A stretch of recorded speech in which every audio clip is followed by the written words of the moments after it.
Happy Spring Festival. You may have heard that we are entering the year of the rabbit. In Chinese culture, the rabbit is a symbol of tenderness, empathy, and peace. According to one ancient folk tale that I love, that I found this week, the Jade Emperor decided one day to test the character of all the animals. And to do this, he disguised himself as a poor beggar and asked the animals for something to eat. The otter brought fish from the river. The monkey plucked fruit from a tree, and, well, the jackal stole something to bring. At first, the rabbit was at a loss of what to do. He didn't know how to harvest anything that this hungry human would really want to eat, so it decided to offer the only thing that it had, its own self. The rabbit leapt into the fire to be cooked so that the beggar could eat. Before the rabbit could actually roast himself, the Jade Emperor revealed himself and snatched the rabbit from the fire. Moved by the rabbit's above and beyond act, he honored the creature by sending it to the moon to live alongside the moon goddess, and appointed it the heavenly apothecary. The rabbit's main assignment was to produce and to guard the elixir of life. It's said that people born in the year of the rabbit are quick-witted. The rabbit's quiet personality hides their confidence and strength. They're steadily moving toward their goal no matter what negativity others give them. It would be fun sometime to compare and see how much people identify with those attributes that are supposed to be part of their birth year, to see how accurate they are. I think, though, that there's something to be gained from the broader picture of the Chinese zodiac. The cycle returns us again and again to diverse yet complementary values embodied in these creatures and legends. Though the attributes are different, complementary really, nearly all of them emphasize relationship, how we treat one another, what we do for each other, and how we show up. One of the few things most people know about Unitarian Universalists is that we don't all believe exactly the same thing. There are among us Christian, Buddhist, Muslim, Hindu, humanist, atheist, agnostic, and pagan Unitarian Universalists who call this congregation their spiritual home. I'm not going to stand up here and point them out for you, but I promise it is not an exaggeration. What a blessing it is to worship and to live our lives together in that mix. Still, in the midst of all that diversity, there are some fundamental ideas that draw most of us together. That's what I'm going to focus on today, both as an introduction for newcomers and as a reminder for those of us who've been around for a while. The reminder is necessary because those core beliefs of ours are really challenging. If we take them seriously, they call us to live in ways that are contrary to much of American culture today. One of these two equally important ideas is that every single person has inherent worth and dignity. Or as I sometimes say it, every soul is sacred and worthy. This understanding of our basic goodness or potential is the glue that holds together Unitarians and Universalists of our heritage. Universalism at its core is about affirming a love of God and proclaiming that no God worth our attention or praise would condemn anyone to eternal punishment. In the midst of the Great Awakening, that overwhelming American religious trend that preached hellfire and brimstone, early Universalists said, no.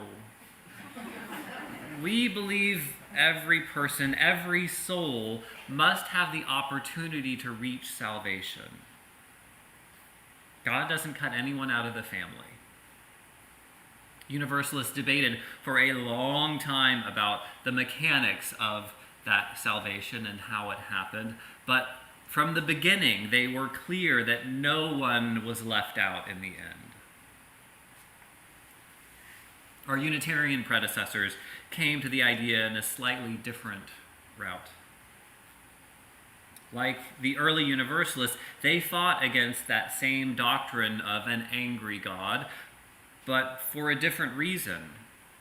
It's sometimes said that Universalists believe that God was too good to condemn people to eternal punishment, but Unitarians believe that people were too good or had too much potential to be condemned by such a God.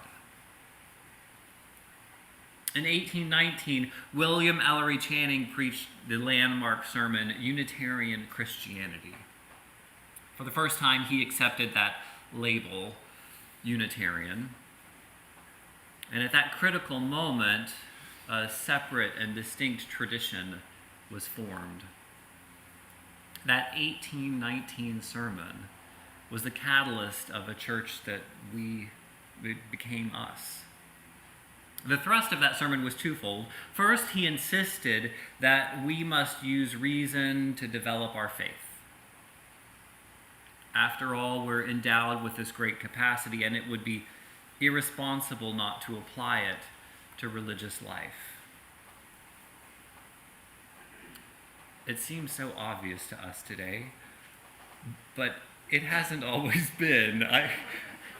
Second, we as humans are capable of moral development, and this, above all else, should be the goal of religious life in America. Channing would say that every soul is sacred and worthy of the opportunity to flourish in this life, the opportunity to develop moral character, and in the process to find salvation in this life. From our beginnings as a faith tradition, we set our sights on respecting the possibility in each person, the potential for each soul to flourish. And we've made it our mission to protect that possibility for every person. For Channing and a lot of those early UU leaders, the battle was about the abolition of slavery. Soon after was women's suffrage and the political rights of African Americans. Access to public education was also there, and recognition of same-sex relationships and demanding humane policy for immigration all followed suit. Each of those convictions comes from our deeply held faith that every soul is sacred and worthy. Every person deserves the opportunity to flourish and to participate fully in what it means to be human. It's lovely and poetic, and it is really challenging. When I say every, I mean every, or at least I try to mean it. Even the moron that cut you off in traffic on the way to church. Even that news host that makes your blood boil is sacred. That stranger at the grocery store and the person sitting next to you here today, the same spark of the divine, the human potential that we celebrate, is in each of those people. This is not a small statement. Though we speak it readily, the first principle of Unitarian Universalism is a tremendous challenge for our everyday living. Learning to recognize that inherent worth and dignity could easily fill a lifetime of religious commitment. But there's more than responsibility in that statement. It's also a statement about a profound beauty and potential that we are surrounded by in our lives. Every soul is sacred and worthy. Recognizing the sacredness that we swim in every day is inconvenient. It rips our attention from the to-do list. It distracts us from our need to accumulate more stuff. It may slow down our jobs as we begin to treat others not as numbers, but as human beings. Yes, it is a burden to treat everyone this way, but even more so, opening our hearts to really experience the sacred in every person is a wildly beautiful religious journey that we are invited to. One reason we forget every soul is sacred and worthy is not because it's a burden to treat everyone that way. I think we conveniently forget that everyone is sacred and worthy because we fear our little hearts might just burst at the seams if we allow ourselves to really experience that truth. It would make walking into a room full of people like walking into a gallery at the Louvre. Every face a masterpiece and a unique expression of the universe.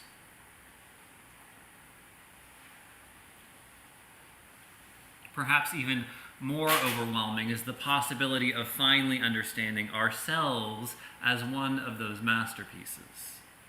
It's not just about others, it's about ourselves as well. You are a part of every soul being sacred and worthy.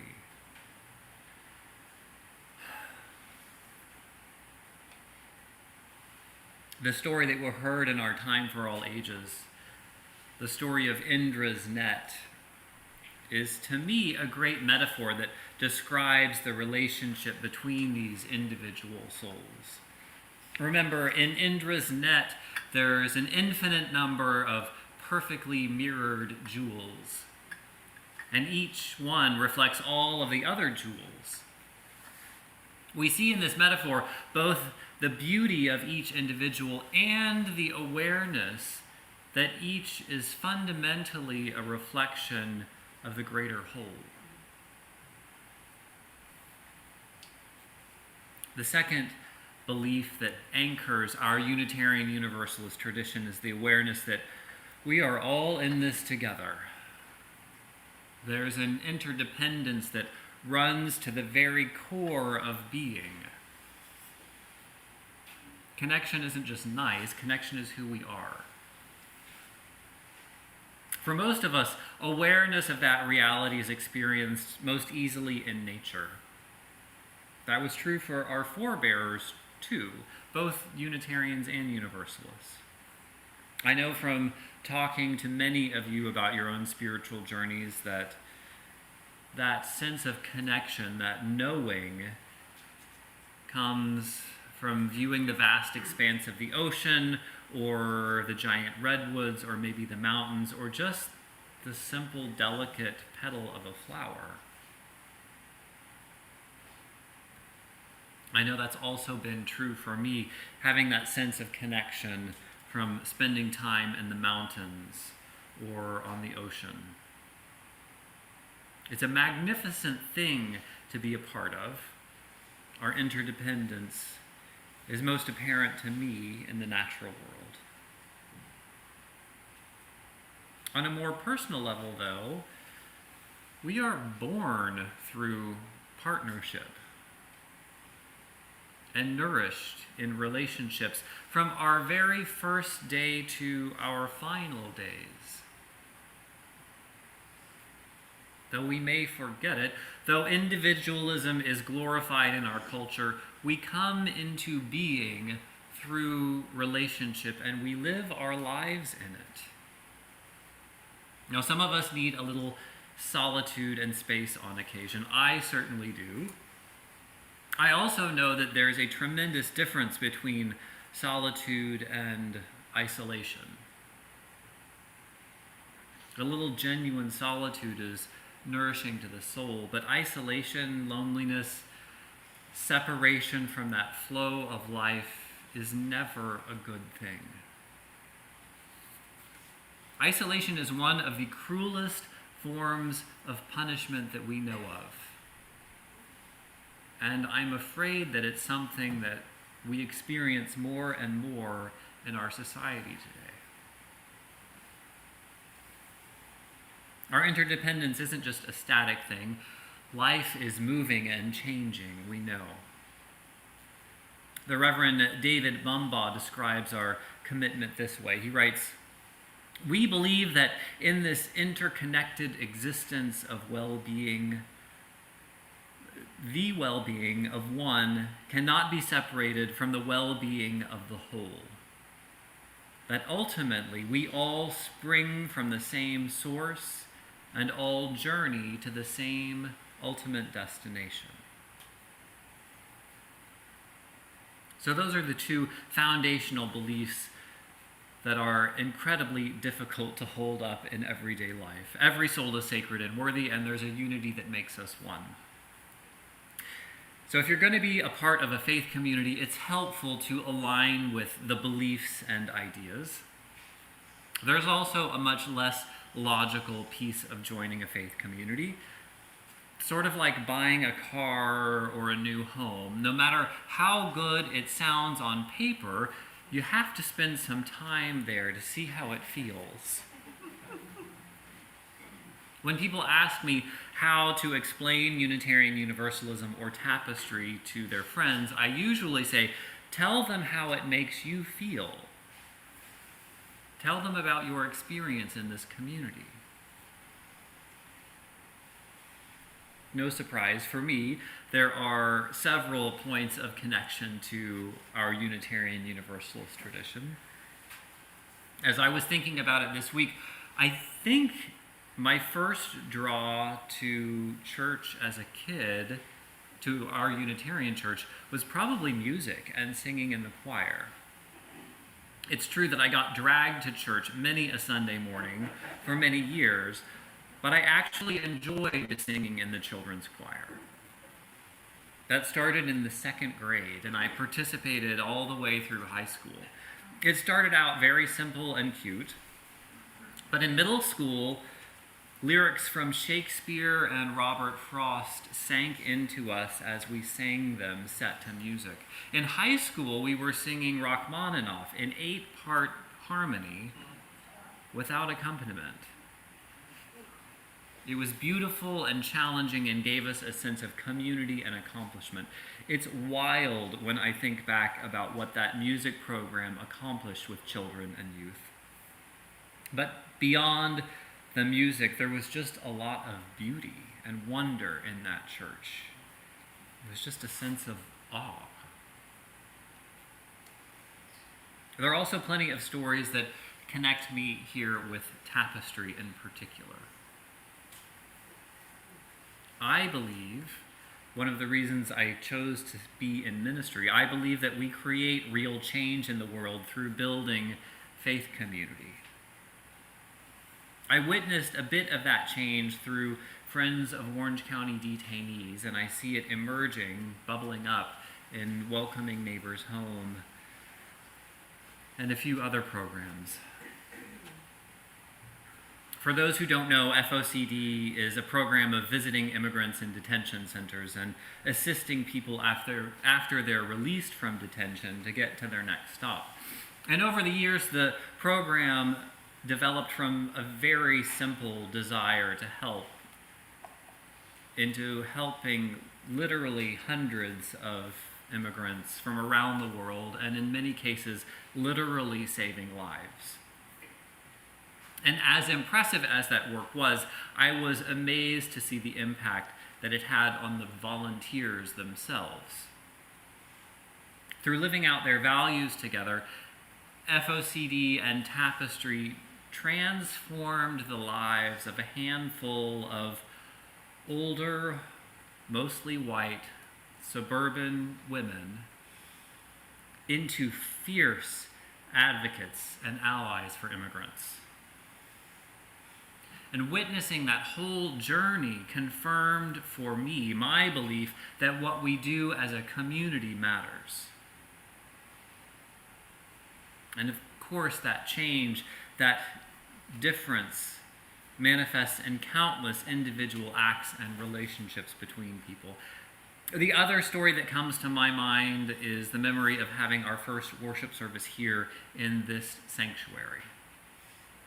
At a basic material level, those of you who have been around for a while know that it was a big step forward from our less than stellar rental spaces before. But more than that, I knew the ways that people had worked for decades, sacrificing their time and effort to get here. Over and over again, I'm humbled and inspired by the way that members of this community care for each other. It is unbelievable. There is a profound generosity of spirit that's woven into the backdrop of this tapestry. And it's a privilege to get to witness.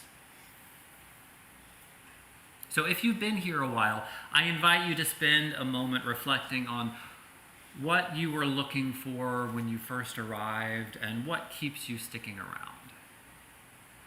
And perhaps you can be a part of creating that for others. And if you're new here today, welcome. I encourage you to ask the person who invited you or anyone else after the service what brought them to Tapestry and what keeps them sticking around.